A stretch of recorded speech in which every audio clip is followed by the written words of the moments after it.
L'Observatoire de la diversité culturelle vous propose cette émission consacrée à la diversité culturelle et à ceux qui la font. Pourquoi la diversité? Parce que malgré les discours, les dispositifs variés et cette convention qui a été votée il y a plus de 6 ans à l'UNESCO, la diversité culturelle demeure le point aveugle de notre condition moderne. Diversité rime avec pluralisme, pluralité. La pluralité, elle s'incarne d'abord et avant tout dans la poésie qui explore les territoires de la subjectivité qui fonde notre liberté et si nécessaire à notre vouloir vivre ensemble. Et la poésie arabe écrite en France l'illustre éloquemment, et notamment la poésie de Maram al-Masri. Bonjour Maram. Bonjour. Alors vous êtes né à Latakia en Syrie. Alors Latakia n'est pas un lieu fortuit pour la poétesse que vous êtes. Certes, c'est une ville dans l'ancien temps, elle s'appelle Lawadissa. C'est le sœur de l'Iskandar le Grand. Il a fait cette ville et puis il l'a nommée par le nom de sa sœur. Et puis au fur et à mesure, il a pris le nom de Latakia. Mais en même temps aussi, elle était une ville qui a été écrite par un grand poète arabe, Al-Mutanabi, parlait de la problème religieuse qui se déroule en elle. En même temps, c'est une ville où on a trouvé le premier alphabet du monde, Ugarit. Voilà. Ah, c'est la ville où a été fondée, a été découvert le premier tablette d'alphabet qui a donné naissance à l'écriture moderne, à l'écriture du monde arabe. Il n'y a pas de coïncidence là. Qu'est-ce que c'était vivre en Syrie pour la jeune fille que vous étiez à ce moment-là? J'ai passé mon enfance à cette ville et puis après je suis partie à Damas pour faire mes études. Mais c'est une ville dans le calme, assez bourgeoise, sur la mer. J'ai joui d'une liberté qui n'était pas donnée aux autres filles de ma ville.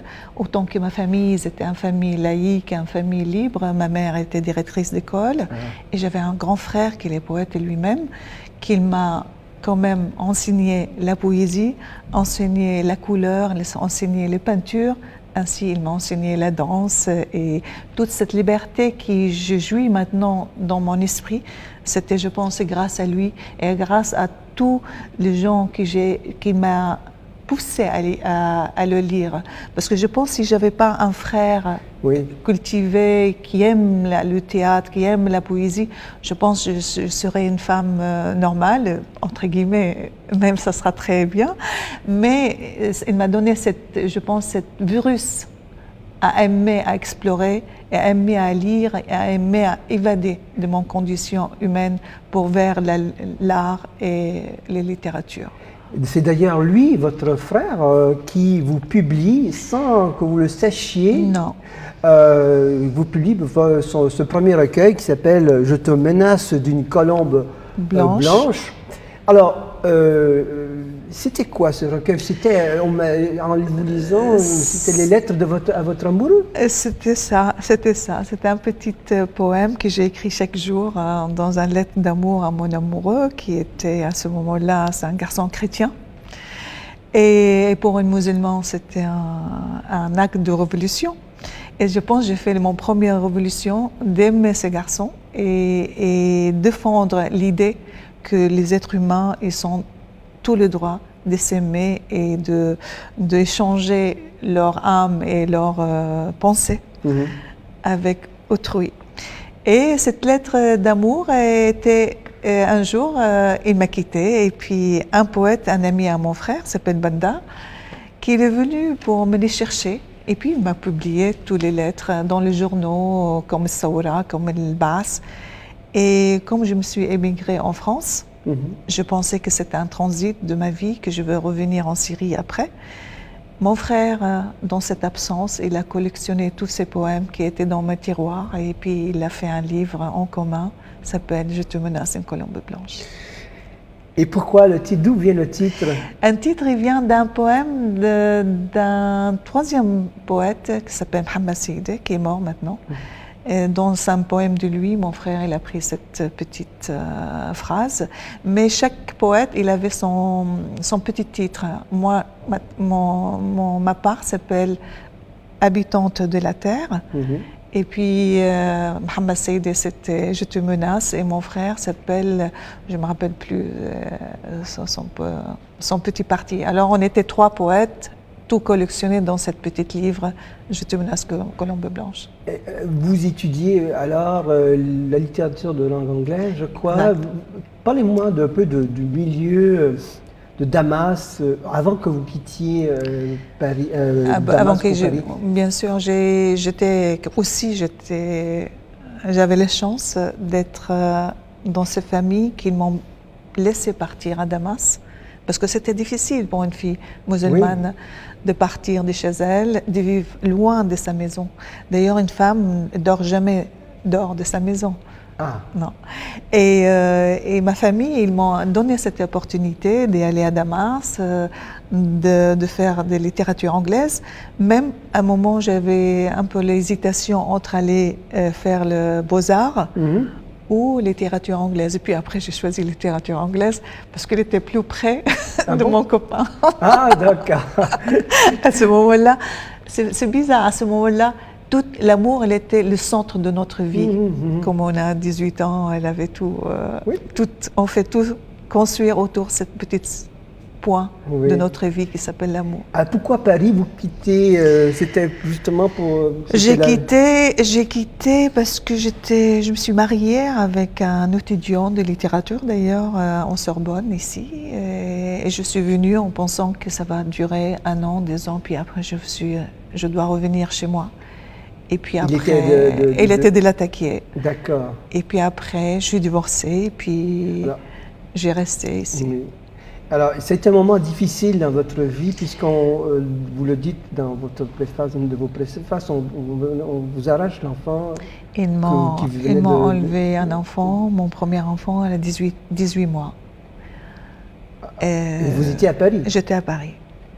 Alors. Et mon ex-mari, je pense que c'est une sorte de punition que les hommes affligent aux femmes, le moment que les femmes décident d'aller ailleurs. Et c'était mon première punition, c'était d'enlever mon enfant, c'est vrai, à 18 mois. Et j'ai resté 13 ans sans pouvoir le voir. À 13 ans? 13 ans. Et c'est ce qui explique votre silence durant toutes ces années-là? Exact. Ce silence douloureux et pénible. Je pense à ce moment-là, on mit un oreiller sur la bouche de notre âme. Je pense aussi le succès de mon premier livre, Je te menace de Colombe blanche, parce que tous les critiques n'ont parlé que cette partie. Il m'a fait peur d'écrire quelque chose qui soit moins important et moins révolutionnaire que celui-là. Et puis aussi le sujet de l'amour que j'avais, qu'il a alimenté mon imagination, était parti. Et puis en plus d'adopter une autre civilisation, une autre culture. Et il m'a fait un peu éloigner de mon source, de mon pays natal et mon culture et mon tout. Ça veut dire j'avais comme si j'ai mis un rideau sur tout mon passé. Pourtant, vous êtes une sorte de rebelle dans l'âme, une combattante, on dirait une battante, si c'était pas trop caricaturé ce terme maintenant. Mais alors, comment on réussit? Parce que je pense à un moment où on est tellement fragile et vulnérable. Je me trouvais en France seule avec un enfant qui était kidnappé et j'ai fait ma vie avec une famille française que j'ai adorée, que j'ai aimée. Et je pensais que c'était toute cette punition que je méritais quelque part. Et alors j'ai essayé de montrer le meilleur de moi, j'ai essayé de me sacrifier quelque part mon moi à moi pour être aux autres civilisations, ou être française, ou être une Syrienne, ça m'a plus. Je ne veux plus être syrienne quelque part. Je refusais cette partie de vous. À un moment, oui, à cause de cette tristesse et cette rage. et que je n'arrivais plus à revoir mon fils et je sentis que c'était le seul moyen de montrer mon rage, c'était à négliger, à tourner le dos à mon culture. Y compris la poésie. Exact. Parce que la poésie, c'était la langue. Et la langue, c'est le conscient du peuple. Oui. C'est l'âme du peuple, c'est la culture. Et en négligeant, en refusant cette langue, j'ai refusé tout ce qui va avec. Il y a dans un de vos récents recueils, Les âmes aux pieds nus, qui est paru en 2009, vous exprimez très bien cette condition féminine. Et j'aimerais que vous lisiez un de ces poèmes tirés de ce recueil. Je vais le... D'ailleurs, c'est un livre qui est interdit en Syrie aussi. Ah bon? Il est interdit? Voici Ils ont refusé de le publier en Syrie à cause de je ne sais pas quoi. Il a toujours des raisons. On va y revenir. Il a toujours des raisons. Alors, quel livre quel poème vous aimez que je vous lise? Le premier, peut-être. Le premier. Cette idée des livres qui m'était venue en voyant une femme près de moi partir dans les directions où j'y étais. Et cette femme, elle a l'air une femme heureuse. Elle est en bonne santé, elle avait un enfant en bonne santé dans une poussette magnifique. Je me suis demandé, est-ce que cette femme, elle peut être violentée? Est-ce qu'elle vit une histoire horrible, etc. Et en arrivant à la maison de halte violence, cette femme frappait la porte aussi. Alors je me suis dit à ce moment-là, combien de femmes qu'on ignore, qui sont près de nous, qui souffrent et qui n'ont pas la force, la parole à leur dire. Alors je prie leur mission. Qu'est-ce que c'est un poète s'il ne prend pas son mission lui-même? Voilà. رأيتهن هن ووجوههن الزرقاء المموهة هن والكدمات المخفية بين سيقانهن هن وابتساماتهن الواهنة رأيت تلك النساء يعبرن الشارع أرواح حافية الأقدام يلتفتن إلى الوراء خائفات أن تلحقهن أقدام العاصفة سارقات القمر يعبرن متنكرات بنساء عاديات لا يثرن الشبهات سوى لمن كان يشبههن. Merci. Il faut le lire en français quand même. Oui, allez-y. Je ne peux pas. Moi. C'est vous qui doit lire en français parce que moi je peux pas. Ah d'accord, je m'y mets. Alors c'est le premier. Je l'ai vu, elles, leur visage au bleu camouflé, elles, leur meurtrissure cachée entre les cuisses, elles, leurs rêves capturés, leurs mots muets, elles, leurs sourires fatigués. Je les ai vues toutes passer dans la rue, âme aux pieds nus, regardant derrière elles, inquiètes d'être suivies par les pieds de la tempête. Voleuses de lune, elles traversent déguisées en femmes normales. Personne ne peut les reconnaître, sauf celles qui leur ressemblent. Merci. Eh bien, cette condition féminine, eh bien, vous la vivez ici, mais pourtant, il y a des modèles de femmes libres ici. Enfin, le mouvement des libérations des femmes est passé en France, en tout cas. Comment vous avez voulu être française en étant... Le problème de tous les immigrés, je pense, surtout, je peux parler de moi aussi, oui. qu'on n'est plus de patrie quelque part. Ça veut dire, en partant en Syrie, j'ai peur. Je sens que je ne suis plus syrienne, je suis étrangère. Et en revenant à Paris, je me sens toujours l'étranger. Pourtant, je suis française et je suis syrienne. Alors, ça veut dire d'additionner toutes ces cultures en moi. Des fois c'est fatigant. Il faut des fois faire un grand effort à être le citoyen qu'on doit être. Alors, je pense que c'est ça aussi qui est aussi comment s'appelle-t-il, le sève de notre poésie, c'est d'explorer cette dualité en nous, et cette aussi complicité et cette diversité qu'il est en nous. D'ailleurs, le livre « Je te regarde », il parle de ce visage qu'on a, cette multifacette de l'humain qui nous hante.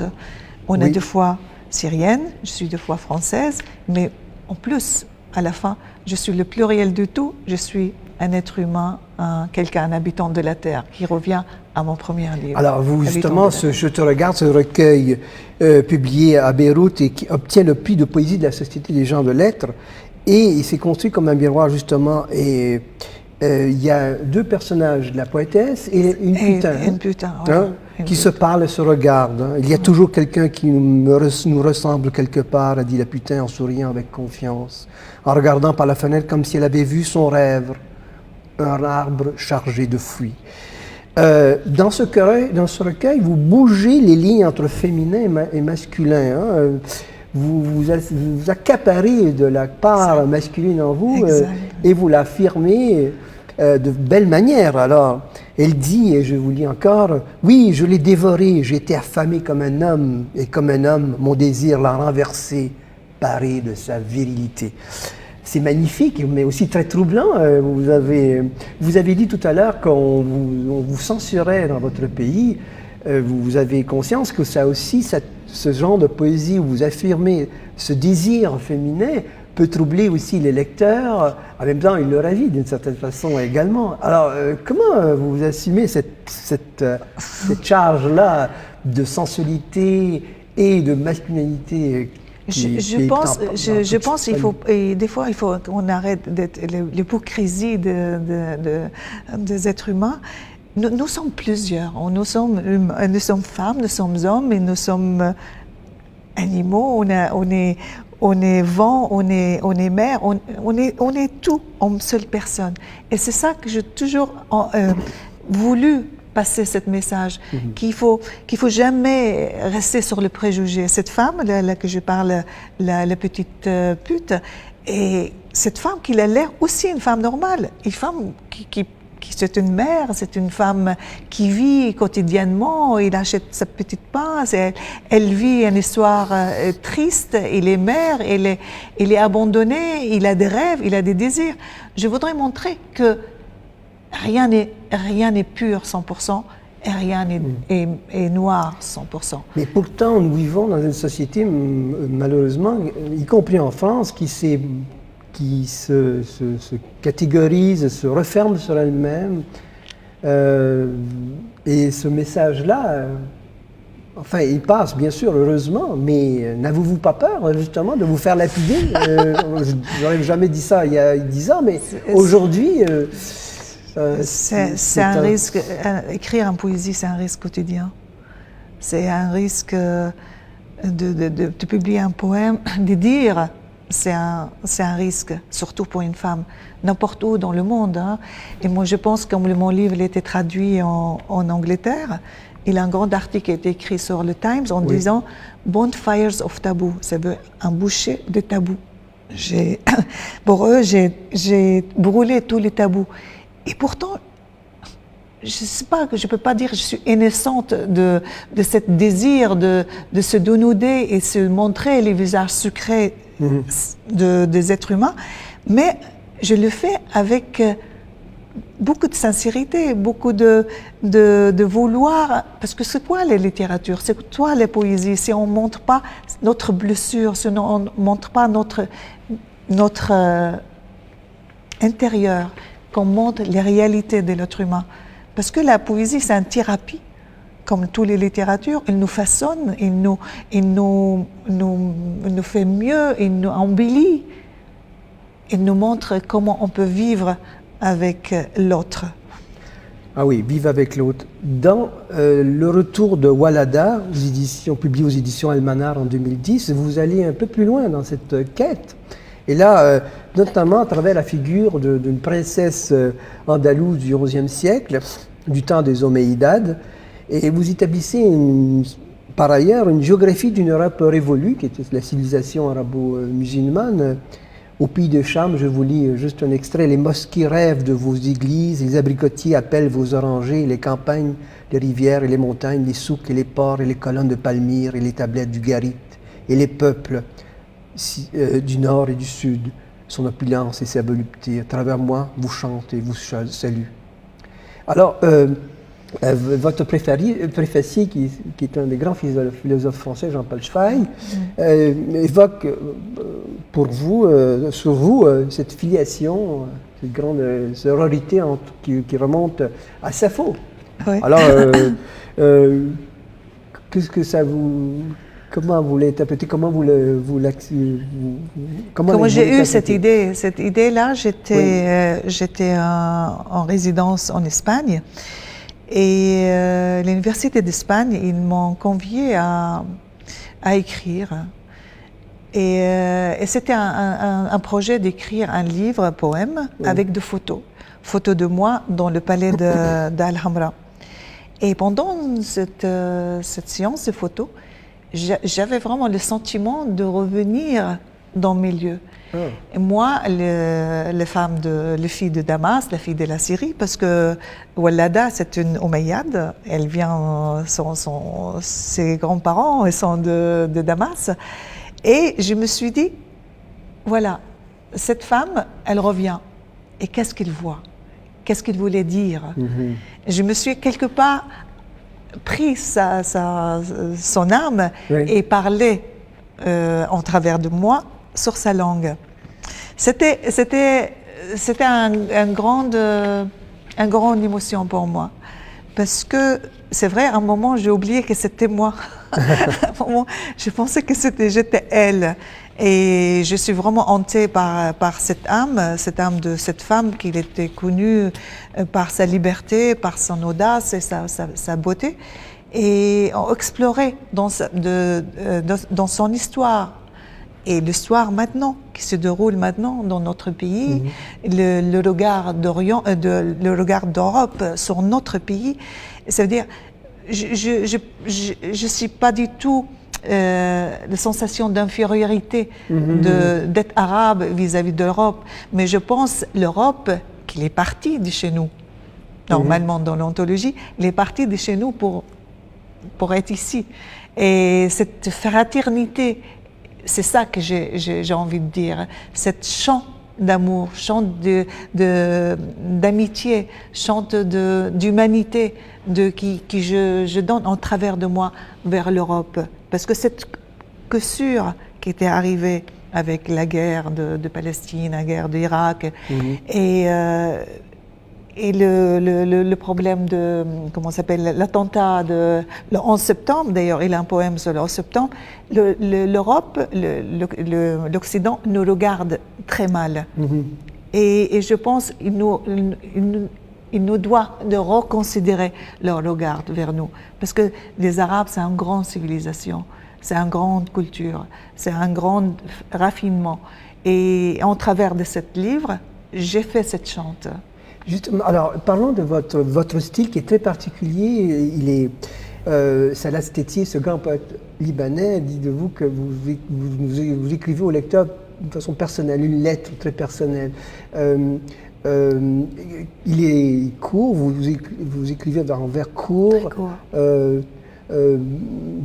vif, les enjambements sont nombreux et donnent cette nervosité à votre poésie, et en même temps cette très grande sensualité.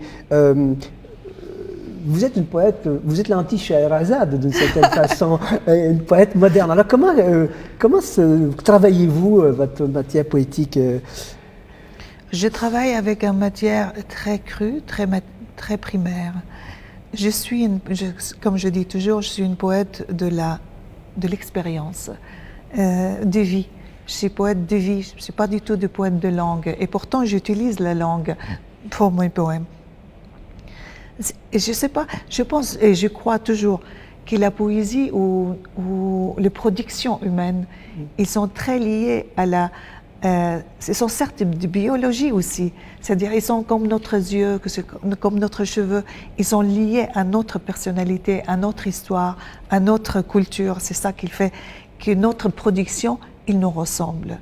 Quelque part, je pense que cette quête d'écriture qui est liée à moi, et rien qu'à moi, il est lié à toute la vie qu'il m'a façonné, à tous les livres que j'ai lus inconsciemment, ils ont resté endormis dans mon subconscient. Il est lié à toutes les couleurs que je vois, à tout le mouvement que je capte. D'ailleurs, mon dernier livre, là, je sais qu'il va sortir chez Bruno Doucet. Je dénude de mon âme aux éditions... Non, c'est pas, on a changé on a changé, parce que c'est un livre qui est déjà sorti en Espagne, oui. s'appelle on a changé pour Par la fontaine de ma bouche. Ah, Par la fontaine, encore plus beau alors. Voilà. Qui va sortir donc nécessairement en mars voilà, aux éditions Bruno Doucet. Voilà. Il part de cette travail, de cette relation entre l'écriture et moi. Oui, il y a effectivement, vous allez encore plus loin dans cette quête, ce dépouillement qui est constant dans votre poésie. Et alors, que vous inspirent les événements actuels au Proche-Orient? Je suis fière et je suis heureuse parce que là, ils sont réveillés. Et comme on a dit tout à l'heure, et le monde arabe ne sera jamais comme avant. Et j'espère, avec tous les risques qu'ils peuvent avoir de déséquilibre, parce qu'il y a des fois de mauvaises situations, elles tiennent un petit déséquilibre, mais on prend l'habitude avec. Là, cette révolution, je pense, cet éveil de ce peuple, il signifie beaucoup, beaucoup de choses. J'ai beaucoup d'émotions, j'ai beaucoup de fierté et je souhaite à tout le peuple, n'importe où qu'il soit, qui fait le même réveil, qui enlève cette dictature que nous... Des dictatures aussi de pensée, hein. C'est pas seulement les dictatures de gouvernement, il y a aussi les prisons qui nous prisonnent dans notre âme. J'espère qu'on devient un vrai libre parce que sans cette liberté, on ne sera pas un bon citoyen. Eh bien, nous sommes au terme de cette émission. Voici les livres qui nous ont aidés à préparer cette rencontre. D'abord, Les âmes aux pieds nus de Maram. Bien sûr, je te menace d'une colombe blanche. Ensuite, le second, le recueil, le deuxième plutôt, la cerise, ça c'est la version italienne, cerise rouge sur carrelage blanc. Le carrelage blanc, qui a reçu d'ailleurs le prix d'un des plus grands poètes, Adonis. Le Forum culturel libanais. Au Forum culturel libanais. Il y a également Je te regarde, illustré par Youssef Abdelhake. Il y a le traducteur François Durazzo qui vous a accompagné dans nombreuses œuvres et qui a fait un travail remarquable. Je le dois beaucoup, oui. Voici aussi le retour de Walada et Douleur aussi, le jeu de mots, Douleur, qui est aussi le piège. Voilà, et ainsi que les autres recueils, qui sont en version originale. Mais bon, alors on va s'arrêter là pour l'instant.